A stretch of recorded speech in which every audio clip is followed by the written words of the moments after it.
Professor Urmila Anandh. You barely need an introduction because you're one of the pillars of the International Society of Nephrology. Can you tell us today about yourself briefly and what continues to inspire you in the field of nephrology and what are your projects? Hi Sabine, hi Fernanda. It's a pleasure to be with you and being interviewed by friends. So it's an easy session for me. What sort of inspires me to continue nephrology is because it's a fascinating branch. I think both of you will accept that this is the branch closest to internal medicine, and you get to take care of all aspects of medicine. You get to network with people, you can talk with them, you can support them in their clinical decision making and clinical care, and you can really help them. And as somebody said, nephrologists are one of the smartest people in the world. They know everything, and if they don't know everything, they have a machine to help them to get things done. So it's a branch which is technology driven, has mathematics, physics, chemistry, biology, metabolism, immunology, pathology, everything together. So that continues to inspire me to work in this field. And the second question, what are my projects? See, clinical projects we have clinically are some multicentric trials with atrasentan in diabetic kidney disease, and some with ACHIEVE, the multicentric study on hyperkalemia in dialysis with mineralocorticoid receptor antagonists. Our area of interest is diabetic kidney disease. As you know, it's one of the commonest disease causing renal failure, not only in India, but all over the world. And then I have projects. I have a pet NGO, which I take care of young kids with insulin-dependent diabetics. We are almost 30 years into our project now, and we see a lot of kids now slowly developing renal failure. Supporting them with their medications and their care has been a really challenging phase of my life, but God has been kind to us. We get a lot of support from the government. And the third, of course, is my pet project is now Women in Nephrology. And I think all three of us here realize that we are perhaps the better of the two counterparts of Homo sapiens. We are made biologically better. We can multitask. We can face every aspect of life challenges for us. We take care of a child and we bring that child into the world, and then we bring them up. I think nobody does that. I mean, the whole world is because of us. All that you see, men, women, is because how we bring them up. But I'm sure now, Sabine, you are in the United States and Fernanda in Mexico, we still have challenges. We are like 60 to 80% of healthcare workforce is women, whereas less than 20% are leaders in healthcare. And they make decisions for women. And we realize, what do they know about our maternity leaves or pay parities or flexible hours or childcare facilities? All that is not there. And that is a challenge you face, I face. But we face a larger challenge in our part of the world is education. We nephrologists, most of us have been trained in some of the best institutes. We start our nephrology career with a lot of vision, a lot of passion. Then our family life comes in. Then we take breaks. Then when we come back, we are behind. We are a little de-skilled. Our education is less. So women in nephrology in India is not just about women issues, the social issues, but also education, which you will realize with all of our activities. It actually it's mostly dedicated to skilling women nephrologists, young ones who have sort of given up in between and came. If you look into my career, the first years when I was a professor in a medical college, I used to dedicate 12, 13 years. When my child came into our life, it became fractured. I started doing short hours. So there is a hiatus when I didn't have much support. And when we came back, it was a struggle. So we want to do that. So I think that's our pet project, Sabine. So it's very inspiring, actually, how we created Women in Nephrology India. after it was created in the US, and you inspire the rest of the world. So thank you. I can tell you, Sabine, it wouldn't have happened without the support of the third lady who's quiet, Fernanda. We actually have been toying with this idea of developing women in nephrology for many years. Our society's support was not there. They used to think what women will do, and I don't blame them. When I started our nephrology practice, there were 5 or 6 of us. Now more than 300 young girls are there. You know, in our social media team, how many vibrant young nephrology colleagues are there from India. Absolutely. And now I think we have developed a critical mass and we can work on it. And so, and we realized getting a support from Indian Society of Nephrology may not be as attractive than getting a support from International Society. And in that, 3 names stand out. One is Professor Dr. Lisa Curtis, who is the current president, Professor Liz Lightstone, who's a counselor in WIN ASN, as well as a counselor in ISN, and Dr. Valerie Lakes, who's a deputy chair of advocacy ISN. All 3 of them supported us, and they've come all the way supporting us. And then, moment we started working, ISN stepped in.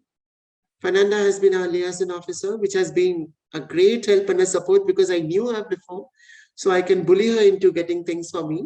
And she has been good to us. We have meetings in WCN where we, as Dr. Liz Lightstone have told, we have talks by a complete woman speakers, and it has helped us. And I hope, Sabine, wherever you are, and whosoever is listening to this interview, International Society's Nephrology is there for you all. Exactly. They have been always standing behind us. They have supported us. You just need to take the first step.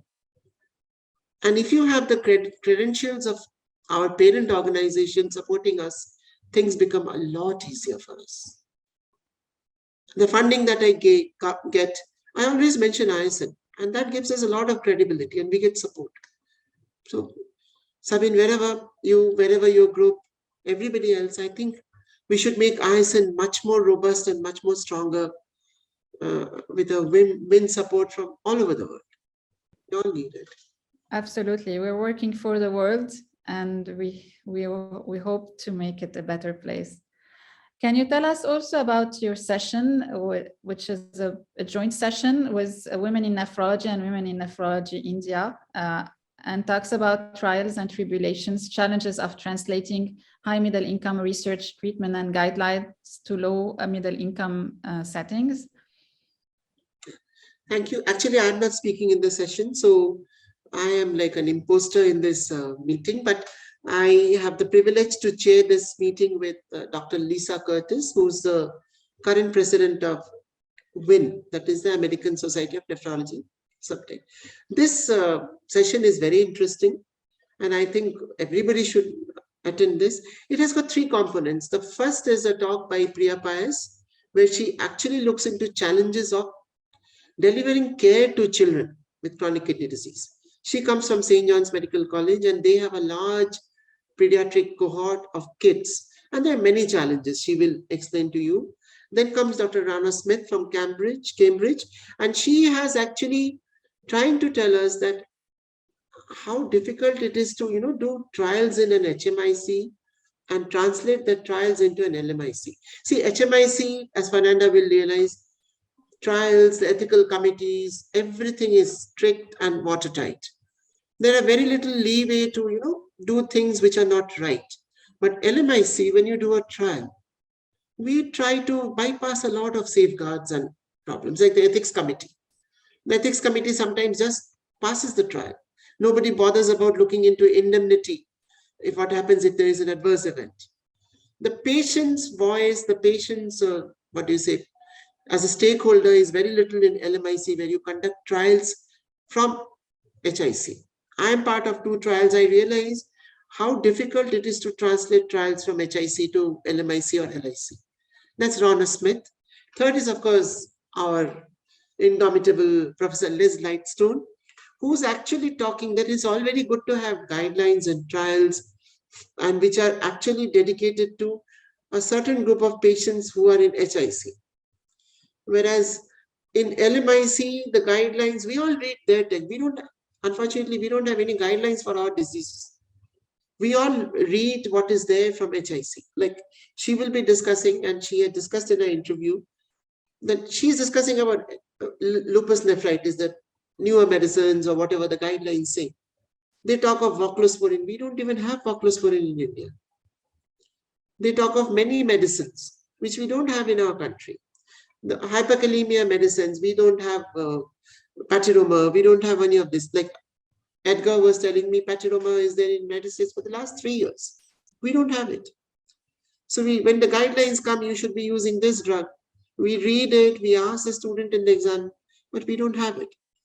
So translating a HIC trial and its guidelines is the third talk. Very interesting session done by 3 very, very dynamic women. And I'm sure there's a whole lot to learn for everybody, and how we can integrate, first world and third world nephrology care. So I'm sure everybody will attend this session, and I'm looking forward to it. And I'm sure it will be just a short 1-hour session, but still power-packed, 15 minutes of talk and a lot of discussion after the session.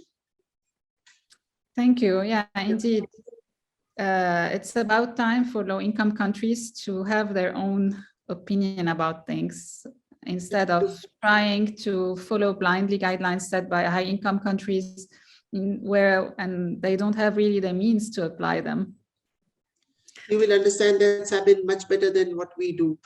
I mean, there are guidelines for thrice weekly dialysis, there are guidelines for nocturnal dialysis. We struggle to even offer them regular dialysis for patients. What is your message for the next generations of women nephrologists, the younger generations? Because I see you, and we work together in several groups from within the ISN, and you are, you are always there, you are always working, you are always willing. And what is your message? Very simple. You don't have to do the things that has been done before. Do it your way. I know there are challenges for all of you. I understand that we'll have to bend before backwards, as Fernanda says. We have to be there, we have to be more sincere, we have to be more hardworking. Do it. We are capable of it. Make your presence felt, raise your voice, and that is only possible when people listen to you, is when they realize that you are made of a sterner stuff and you are a person of credibility. I have my student Namrata Parikh, who is interviewing many of you. She is one of the most hardworking, sincere students I ever had. And when you do that, people recognize your abilities, your capabilities, and they respect you. And that is what I think all of us as women nephrologists need, that in our practice. A little bit of acceptance, a little bit of respect, a little bit of belief that we can deliver. And I'm sure all of us can. Thank you, Fernanda. Thank you, Fernanda. Thank you. Thank you both. Thank you. Thank you very much. I invite you all to attend the Women in Nephrology India session. Join. It's going to be, like Dr. Urmila said, a wonderful session, and we look forward to seeing you there. Thank you both. Thank you.